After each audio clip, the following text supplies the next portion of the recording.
going on with you, man? Well, I can tell you what's going on right now. It's a position 5 tier list for patch 7.35b.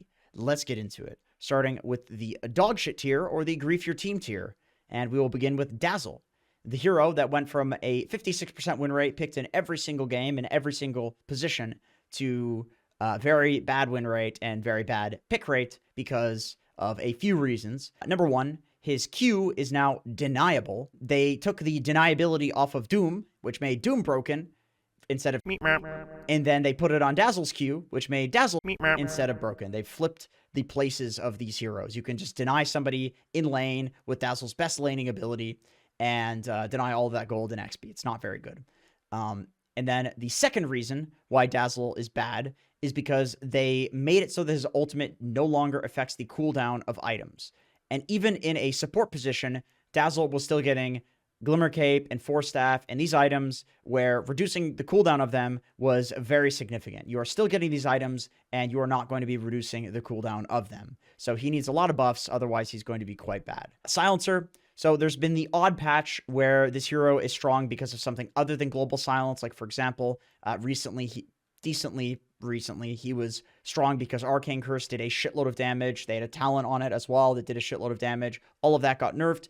Other than those odd patches here or there, he mostly exists in this archetype where if global silence is good at countering stuff in the meta, then he's good. But currently, even a hero like Enigma that would sometimes be countered by the global silence because of the black hole being able to be canceled from anywhere across the map. Enigma is being picked an okay amount, but he's not playing around the black hole. He's playing around Eidolons being strong and getting Vlads and getting aura items. And so Silencer, even with the heroes where he counters their niche, they're not playing around the niche that he would counter. They're just playing around something else. So Silencer is not very good. Ogre Magi, the most recent patch where this hero was strong was when he was being played not as a support. He was being played as a core, off lane and mid, going for Blade Mail and Heart when those items were busted. They nerfed that meta almost entirely.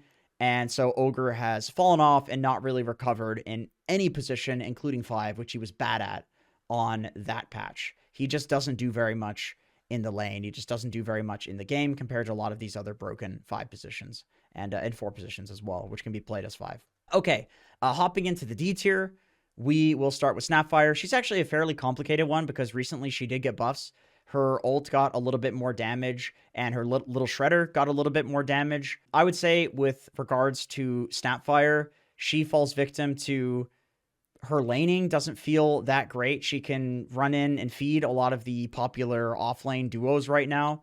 And if you pick it with a Void, I definitely would put her higher up in the tier list because Void can chrono and you can Snapfire ult, but Void is doing so much damage these days himself that people aren't even really picking it for the combos with Snapfire, like with anything.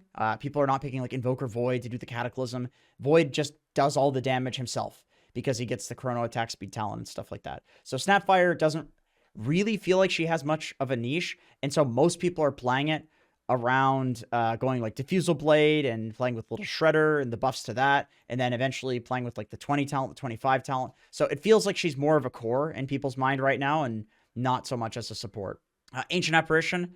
This hero is similar to Silencer in the sense that if there's a lot of like HP regen based heroes being picked, then Ancient Apparition is really good. So let's say it's like a Slark, Huskar meta, Alchemist, then AA is much better. But even though like Timber and Alk are being picked a decent amount, not like a crazy amount. They're not like the best heroes in the game by any means. Alk is playing around like Bloodthorn, Blink, Manta style. Timber is playing also around like Shiva's Guard, Blink Dagger. And so it's really hard to hit AA Blast on these heroes. Like they're playing differently. They're not playing, ooh, I'm this tanky regen guy. They're like, they will jump you and kill you. And AA literally is like, not only does he want them to play like they're tanky, he doesn't want to play against these jump and kill you type heroes. So AA's niche is not very solid. Keeper of the Light.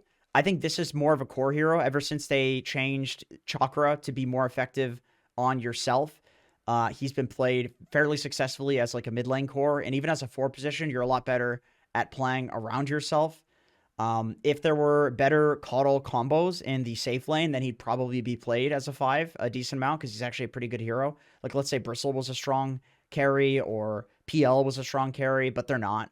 There's a lot of carries that just don't really want to Caudle in lane with them. Disruptor, this hero has been fairly bad since they nerfed Glimpse, where it's not this like super value damage ability in the laning phase. His laning has really suffered from that. He's just not good at it. That was the primary problem with Disruptor. Once you get out of the laning phase, he's fairly good. I will say, though, he is better in status resistance metas because you can't status resist his ult. You can't status resist the kinetic field. And like Omni Knight, for example, no longer grants status resistance. He grants magic immunity or spell immunity. So just because we don't exist in a status resist meta, like Sanjin Yasha is not a super popular item that people are going for because it's been nerfed a bunch, then Disruptors doesn't have as much of a niche. Crystal Maiden. So this hero is a hero that falls victim to something that I think a lot of these bad 5 positions fall victim to, and maybe she is the worst culprit for this in the game, which is if she is remotely out of position in the laning phase, she just fucking feeds. And if I, in a pub, see a Crystal Maiden 5 position picked, I'm going to insta-lock Pudge. Even something like a Timber can just feed on this hero in the laning stage and in the game. I will say they did recently buff her Aghanim Shard clone so that you can break it with Crystal Nova, which means it's a decent farming ability, but it requires you to get to 15 minutes into the game and get a 1400 gold item. And then it replaces an Aghanim Shard, which was extremely good before, that made her ult a lot better. So basically, Crystal Maiden feeds. They have not really buffed her since the nerf to the Aghanim Shard to a degree where she's like super OP. I think there was a brief period there where when they reduced all the stun durations, then Crystal Maiden was good because they didn't do that to Roots. And so relatively speaking, she was better. But since then, they've buffed a lot of the stuns, and so she's lost that niche. Big time. Okay, so getting into the C tier, which there's a lot of heroes in here that, in my opinion, as a 5, are actually kind of viable, which is cool. Although the S tier 5 positions, wait until we get there. You should pick them every game. Elder Titan. So this hero I have had in either the D tier or the dogshit tier for a very long time, but I'm seeing people in high-rated pubs playing it. Not a lot, but the people that do play it honestly look really good on it. Recently, they increased the damage on his ult a little bit. They reduced the stomp AoE, which hurts him a lot. I think that was a pretty big nerf to him. But it's a patch where Morphling is overpowered, Meepo is overpowered, and these heroes have only base armor. So his aura is very powerful against those heroes, and I think that's probably part of the reason why he has a bit of a solid niche right now. Warlock, ever since they nerfed the little fucking annoying golems to not do as much damage in the laning phase, or just like in general, they nerfed those. He has fallen off pretty tremendously just because like that was the way that you would win the laning phase, is you would just spam fatal bonds on enemy heroes and the little golems would fucking destroy people. That's not much of a thing anymore, so you don't really... I mean, Warlock's gonna win lane like okay, but it's not like you pick this hero and you insta-stomp the safe lane anymore. So then he kind of falls victim to the other issues that he's always had, which is super long cooldown ultimate that doesn't gain magic immunity at level 25. So scaling is not like some insane shit like it used to be before. Witch Doctor, they have nerfed this hero pretty fucking hard because he was S tier once they changed his ult to be pure damage. They've reduced the cooldown on the ult. They've reduced the damage on the ult. They removed the damage from his heal and instead made it just a heal. I'm seeing some people experiment with leveling this up in the laning phase, and it honestly doesn't look that bad, but I haven't seen the build enough to say like, oh yeah, he's going to go back into A tier from this. It seems like the damage trade-off was probably better before, so he's fallen off pretty hard because of this. He was S tier. Jakiro also is a hero that was very high tier for a while, in particular after they gave him this new Aghanim Scepter where the ult slows and deals pure damage. People were going for that. They're playing it more like a 4 offlaner, and they made his Q so that the cast time on it is significantly better. Since then, he's been very good. He was considered like A tier probably, S tier if you're very good at it. But recently, they reduced the like starting cone on his Q, which makes it a lot easier to dodge this ability. It feels like you can just kind of sidestep it, and it's hard to hit 2 heroes with it in the laning phase like it was before. But he's a little tankier than like a Crystal Maiden who, you know, is going to run out of position and feed. So it's still fine. It's still decent. Like the laning's not extremely bad or something. It's just not like decimating like it was before. Bane. So they buffed Brain Sap. I think they did increase the mana cost on it in the earlier levels, but they increased the damage on it as well. And the build that I'm seeing is people are not maxing Enfeeble anymore. They're actually going like 1 point in Enfeeble for the lane, and then maxing the Brain Sap, and even leaving Nightmare at lower level, because Nightmare in the earlier levels now has more range on it. So all of these things, the change in the build has actually made Bane fairly decent, but not like overpowered by any means. Marcy. I think Marcy is very good with specific carries. Like if you have a carry Luna, it's very strong in lane with that. It's a very strong kill combo. It's a good combo for the game in terms of it's a hero Marcy can buff up and like make into that hyper carry. Razor as well. If you can get like a carry Razor, it's very good. But you wouldn't want like a Marcy Void lane, for example, and Faceless Void is very popular right now. So that's why she's C tier. I think in the right game, she's extremely good, but it's not an every game thing. You have to have a carry who's like highlighting Luna pretty much. Undying. So this hero's been in a weird place ever since they nerfed the Aghanim Shard Tombstone, where it stuns you if you don't come out of it by the time the tombstone dies. And then they also, like, there's this long duration you have to go in there and sit in there where you can't come out. It feels not remotely as good as it was when they initially introduced it. And Undying is strong in the laning phase against certain stuff. But if you are playing into like a Nature's Prophet support, for example, you are going to get fucking decimated. So because Nature's just doesn't care about getting decayed, and he's going to kite you, and he's going to right click you more than you right click him. Like there's heroes in both the off lane and in the 4 position right now that can dominate an Undying in the lane. But hell, if you can go against a melee hero as the you know, position 3, like a melee strength guy, like Undying's always going to be good. So it's decent. And Tombstone's still good. His ult is still good. The damage amp. So he's not like bad by any means. Shadow Demon. So they changed his Q so that it has the illusions have higher base damage, but they get reduced damage from the actual hero itself. So basically this hero's worse against illusion heroes, but better generally speaking. I would say essentially Shadow Demon's niche is if you're playing against stuff that you need to purge, he has an ult that does that. That's pretty much his niche. And he's good at that. He is. But other than that, like his Shadow Poison's not that great.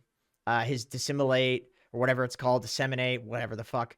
I've seen, you know, fountain farming strats with that at level 1. That's kind of cool, kind of cute with the Dazzle Nature's Prophet. But it's basically just meme shit that you do with it. It doesn't seem... It seems like an ability that needs like a couple of number buffs and then it'll be really broken. But right now, it doesn't seem hugely impactful. Spirit Breaker, good hero, basically. And if you, like, let's say you're playing into like a Nature's Prophet, it's good to have a Spirit Breaker in the game, period. Just because globally charging this fucker is really strong. And so he exists in that kind of category where if it's a good Spirit Breaker game, you can play it as a 5.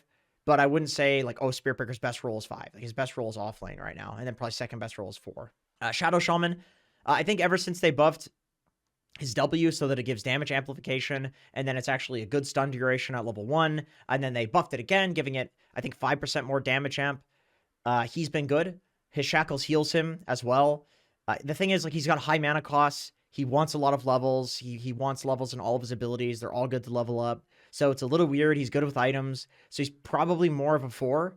And as a 4, he kind of feels like a little bit of a shittier Lion right now, but there's some people that consider it very broken, and so because of that, I think as a 5, he's fine. Lich, I would say Lich's current niche is Frost Shield a guy, and then you Solar Crest them. That is why Lich is good, is because of this combination. I mean, they just increased the mana drain on Sinister Gaze by like 2% or something like that, so that's all right, you know? It's like, if you get the Aghanim Scepter, you can drain so much mana.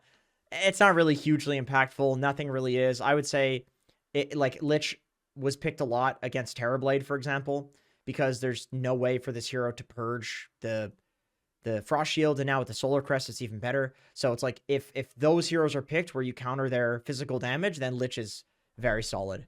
But Lich is not broken by any means. Winter Wyvern, amazing hero, god tier hero, but the build is Mage Slayer, Witchblade, Dragonlance, core items.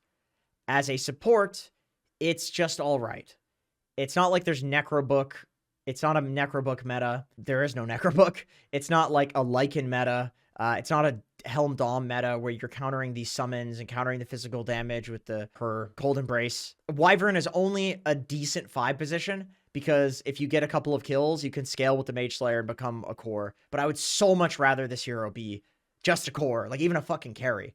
In fact, I played against Arteezy, he played carry Wyvern, absolutely destroyed us. So it's actually not a bad carry. Phoenix, I think Phoenix's exists to counter certain things. Like Phoenix is very good against Timbersaw, for example, because of the percentage damage and tons of magic damage. It's very good against Lone Druid because you can put the Fire Spirits on the bear, and now the Fire Spirits are easier to hit because you have speed of them is faster. You can also play with like a Phoenix being chronoed in the egg. So the Phoenix Void combo is good. Phoenix Mars combo is good. So Phoenix is good with combos and against certain heroes, but not absolutely broken by any means. It's not like when the Midas into Sheep build was like, when Midas was very popular in general, and then all of a sudden the Midas into Sheep build on Phoenix made Phoenix like S tier. It's not like that anymore. The build on Phoenix as a 5 is probably just like Glimmers and Forces and the regular 5 items. It's nothing that's like Phoenix centric, you know, where this hero really enjoys building those items, just normal stuff. All right, moving on to the B tier, guys. We have Hoodwink. Well, it's very simple why she's overpowered, or, well, yeah, she's pretty fucking busted as a 4, and as a 5, she's decent. They made her Q do more damage, they made her W do more damage. That's basically it. I mean, part of it also is like Ether Lens is a good build-up into Ethereal Blade, and Hoodwink likes buying that item. They made it so that her Scurry gives her attack range, which means her Q has a longer cast range, and cast range as well. So this hero's good. This is a good hero. And she's pretty much fine laning with and against anything because her Q and W do so much damage. Enchantress. So I do want a PSA for this hero.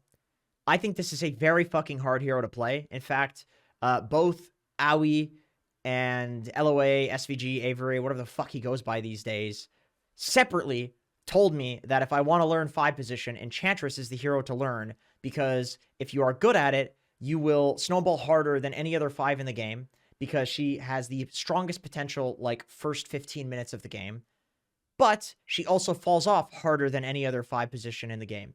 So, in other words, she is very punishing if you are bad at it, but very rewarding if you are good at it. And right now, she is good, but the win rate is not that good because people are bad at it. So, unless you look at the very good Enchantress players, then the win rate is incredibly high. So the reason for this is because Enchant now deals damage. This is just more damage on a hero that was already good at laning, already the best laning 5 in the game. And now she has this, which means you can level out at level 1, which means you can pick up a smaller creep at level 1 and use it to harass, but then also have the enchant for getting kills and using that to harass and not having the impetus. So she's very solid. Clockwork, they increase his strength gain a little bit, which is great because he's a hero that runs the fuck in there and kills himself. So it's harder to kill him. And you're probably going to build some Solar Crest, drums, tanky items to try to survive and be useful while you're alive, while you're getting those initiations. And those items are very strong right now, especially on Clockwork, because he is a universal hero. And then once you eventually get to the Aghanim Scepter, his overclocking no longer stuns him. It just slows him, which means you can still cast abilities and still cast items, which is much better than it was before. I also think that Clockwork is like Marcy, where there are certain carries where you pick the Clockwork with, and it's just like kill central. Like you pick it with the Luna, and you are absolutely going to destroy the lane. And I think Clockwork is very solid against popular offlaners right now. Like if you pick Clockwork into a Razor, into a Death Prophet, there's a lot of kill threat there. They're very sad. But of course, that can definitely go both ways. Spirit Breaker as well. Very good against that. Io. So Tether now does damage per second, which makes this hero pretty insane for killing people in the early game. And everybody was maxing Tether anyway, like maxing Tether and the heal. And then regen-based lanes, I think, are strong in both the off lane and the safe lane. Like, you sit there with, once again, Luna, and you just farm. Io's very good at enabling that, but then also getting kills eventually. And Chrono, You can save from that. You can save from like Mars ult. You can save from Batrider Lasso. There's a lot of things that having like a single target save is very good against currently. But very similar to the Clockwork, very similar to the Marcy, that it does require a proper +1 both for the lane. Hopefully, it's a little bit better in the lane, even with like some random hero that's not good. Normally, like traditionally with an IO, because as long as you have a hero in the game to play with, that's fine. Because IO's laning is just busted in the first place. But man, if you can get like Slark IO, fucking solid. That's a good hero too, the Slark. Okay, Oracle. Huskar is very strong, and you can ult Huskar. I mean, that's one specific thing, but I think that there's other heroes that really enjoy playing with Oracle, like Terrorblade is a decent carry that people are experimenting with right now, and Terrorblade plus Oracle, because you can save the guy, and then you can Sunder, and you can give him Magic Immunity. Like, that's very strong. Oracle's laning is honestly quite good. They reduce the cast point on Purifying Flames by its 66.66% of what it was, which is significant. There's a lot of times you wouldn't get it off. There's a lot of times that you would hold the Q and then use the Purifying Flames, and sometimes the Purifying Flames would come out after the Q hits and it would heal them. So now it's a lot easier to do the Q into Purifying Flames combo. So yeah, Oracle, he's a solid hero. Very good with these save items too that are popular, like Glimmer and Solar Crest, for example. Batrider. So they buffed his W. They increased the speed on it, so it's easier to hit, and they increased the slow percentage on it, which is exactly the thing that they changed on Batrider that made him busted as a 5 and 4 position in the first place.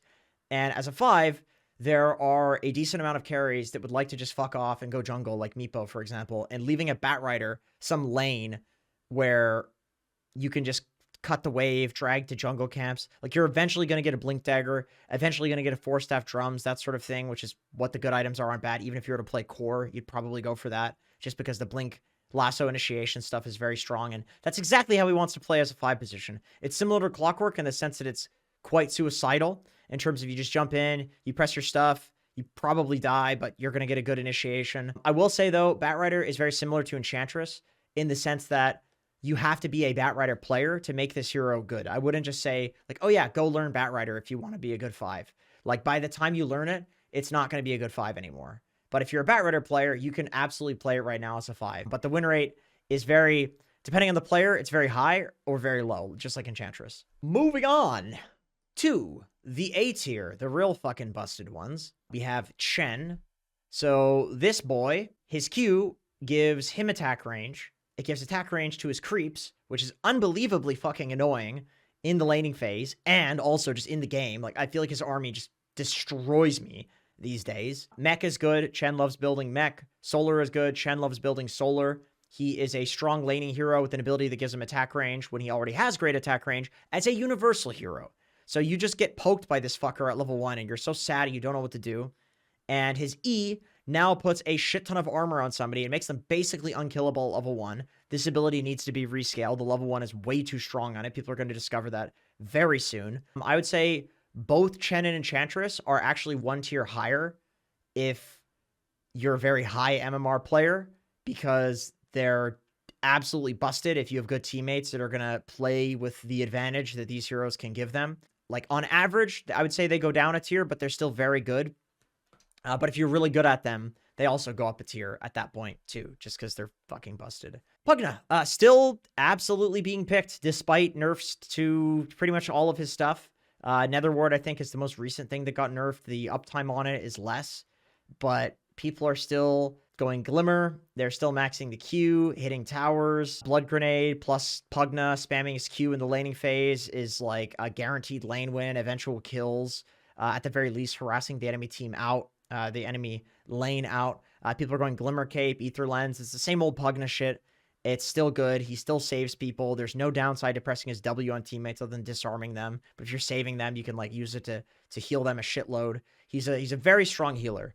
I would say that like Lion and him have switched places, where Lion is the sucking king when it comes to healing mana. Pugna is the sucking king when it comes to like baiting and saving and healing health. Gyrocopter, solid 4 position, solid 5 position all around. Similar to Chen in the sense that like I feel like if you're good at it, then it's better. Like if you know how to be really fucking annoying with the rockets, and if you're a piece of shit, Gyro is really good for you. You should play it. You should play it. You max the Q. The Q at level 1 is amazing for laning right now because the damage increase they gave to it. It's very hard to trade with a Gyro at level 1 who just runs at you with Q and then right-clicking you as well. You max it, you get the Aghanim Shard rocket that also gets the Q on it. So you're playing around this ability already, and then you get an Aghanim Shard that lets you even more play around the ability. I'm even seeing people experiment going with Flak on 5 and 4 Gyro to push the lane and to pull the side camp. And it's interesting, especially against something like an Enigma in the off lane who has Eidolons you need to kill. Like Gyro can actually help out with that now. Lion. There are people that think that this is an S tier 5. I think it's an S tier 4. I think it's an S tier hero. I really love getting items on this hero. The Aghanim Shard is amazing. If you can have an item advantage with the Aghanim Shard, it feels like he's fucking unkillable in fights, and he does tons of damage with the suck because it now deals damage. Everybody's maxing it, by the way. It's like a 1-1-4 build, even as a 5. It's so hard to lane against him because of the damage, and you never have mana. And then he's also funneling mana constantly from you as an offlaner into the carry. It's really hard to play against. Although I will say, part of the reason why I think he's less of a good 5 than he is a 4 is that if I'm a Timbersaw and I have a line funneling mana into me, I'm going to do 1,000,000 damage to you because my spells let me do that. If I'm a Luna and line is funneling mana into me, what am I going to do? Max Lucent Beam? If I'm a Faceless Void, what am I going to do? Spam my W more? Right? Like these carries, in my opinion, don't benefit as much from the mana usage that the offlaners do. And that's part of why he's A tier instead of S tier. But essentially, Lion is broken in general just because his suck deals damage now. That's basically it. And you can suck your allies as well. Grimstroke, still beyond busted. His Inkswell, ever since they made it so that you can proc it at any point by just pressing the ability, it feels like a much longer duration stun because people just run away from you. It's like a fear into a stun because people run to try to get away from it and then get stunned by it eventually. And that's amazing. His W is really good against a lot of current meta heroes like Morphling and Puck if you can catch them with the bug. Or Timbersaw's really annoying playing into a Grimstroke because you disarm yourself with the ult and then you can't hit the bug, which is really goddamn annoying. I've even seen Timbers get a fucking Manta style to try to hit it, to kill the bug quicker. It's so, I mean, it's insane. But I will say they've nerfed him. They've nerfed the cooldown on his ult. They have nerfed the Inkswell talents quite a bit, the cooldown reduction, the move speed talent. And so they're trying to make the hero worse, but it still seems like it fulfills the exact same niche. Techies, this is another hero like Lion where I've had people argue that it should be an S tier, and who knows, maybe we'll see. I didn't want to put it there because I feel like playing around the new W, it's better because you can proc it at any point you want now, which means you can go in and then AoE disarm people on you know, and that means they can't turn and hit the mines that you drop, which is very good, but it makes it harder to use. And then also you kind of need to be a quick cast abuser to place all the mines quickly, or at least be very good at having the muscle memory to like triple mine when you suicide in. So it's hard. It's hard to play in the like mid to late game. The laning stage is a lot easier now. And this is kind of the main reason why he's considered OP is because his Q has a much larger latch radius. It is really easy to hit this on enemies. You basically just click it on them and it's going to hit them. And it makes his laning superb. Like you cannot outlane this hero. He has the longest attack range in the game. He's a universal hero, so he does great damage with just a few branches and circlets. The laning is amazing on techies. And he's also good at building the Glimmers and Force Staffs and Solar Crest, this stuff that fives want to build anyway. Venomancer, holy fuck, I'm so sick of getting galed by him.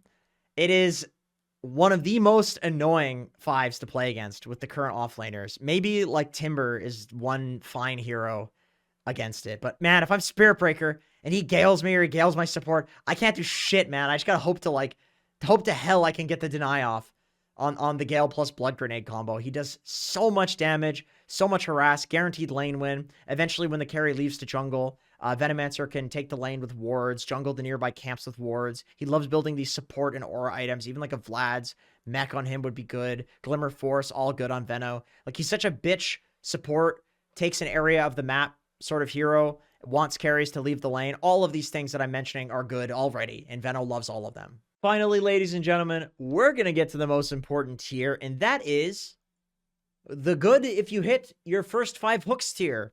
If you want a hero that has a probably 80% chance of being completely useless in the game if you don't hit your first 5 hooks. Have I got the hero for you? Pudge. Pick it or die trying is what they say. Anyway, in the actual S tier, even if you hit 5 hooks, it's fucking B tier probably.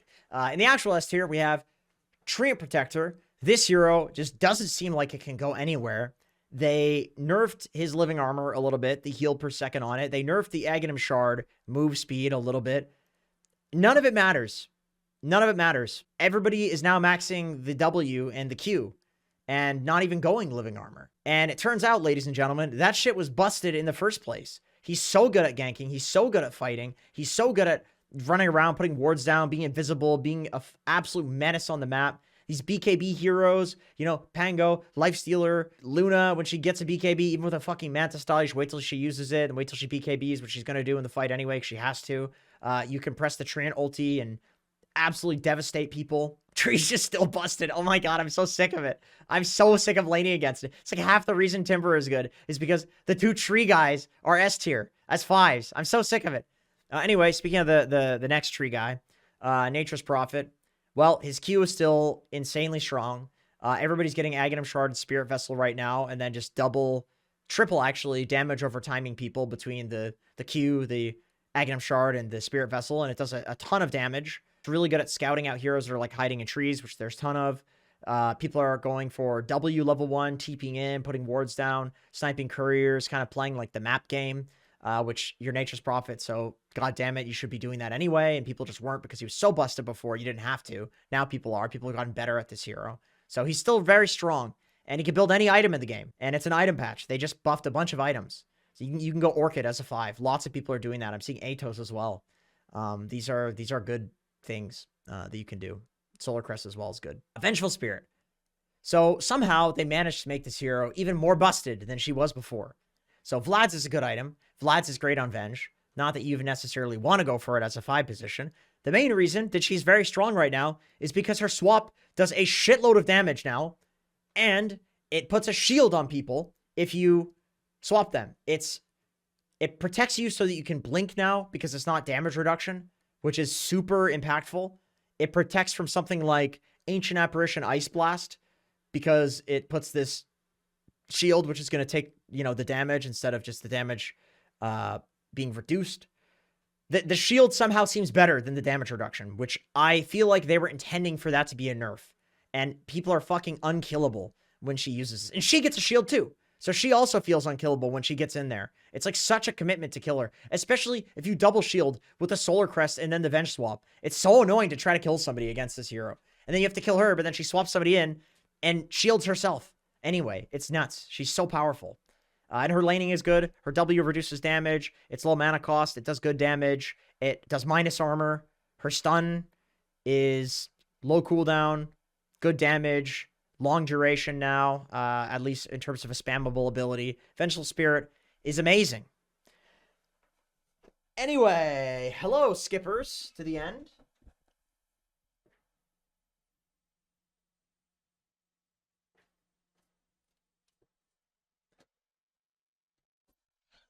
Thanks for watching.